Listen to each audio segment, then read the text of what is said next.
तांत्रिक बिघाडामुळे राज्यात काही ठिकाणी सीसीआय कापूस खरेदी केंद्र बंद ठेवण्याची वेळ आली आहे। हिंगोली, वाशिम आणि वर्ध्यातील सीसीआय खरेदी केंद्र बंद आहे। नोंदणी आणि बिलिंगमध्ये झालेल्या तांत्रिक बिघाडामुळे पुन्हा खरेदी केंद्र बंद ठेवण्याची वेळ ही केंद्रावर येऊन ठेवली आहे आणि जोपर्यंत सॉफ्टवेअरमधील बिघाड दुरुस्त होत नाही तोपर्यंत कापूस खरेदी ही बंदच राहणार। प्रतिनिधी संतोष भिसे आपल्यासोबत आहेत, आपण त्यांच्याशी या संदर्भात बोलूया। संतोष, खरं तर राज्यभरामध्ये हीच परिस्थिती आहे, म्हणजे कुठं विषय सोयाबीनचा आहे, कुठं विषय हा कापसाचा आहे, मात्र शेतकऱ्यांची अडचण कायम आहे। माल विकायचा कुठं?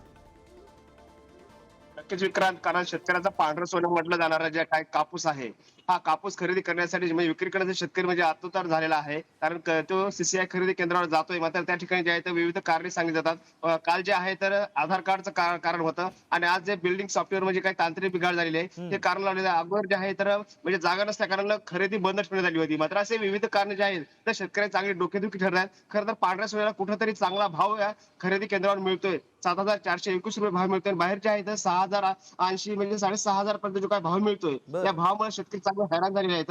अशा परिस्थितीमध्ये जे आहे आता अचानक जे आहे तर खरेदी बंद करण्यात आली आहे, त्यामुळे आता शेतकरी चांगली चिंतातूर झाले आहेत। ताबडतोब जे काही खरेदी आहे सुरू करण्यात यावी अशी मागणी जी आहे तर शेतकऱ्यांनी केली जात आहे। कारण आता शेतकऱ्याकडे काहीच उरलं नाही, कारण सोयाबीनला जे आहे तर खरेदी बंद झाली आहे। त्या ठिकाणी जे नाफेड खरेदी केंद्रावर जे सोयाबीनची देखील खरेदी बंद करण्यात आली आहे। आता शेतकऱ्याकडे उरलंय काय, फक्त कापूस, आणि कापसाला देखील चांगला भाव मिळतोय, मात्र खरेदी अचानक बंद केल्यामुळे शेतकरी आता चांगले हैराण झाले।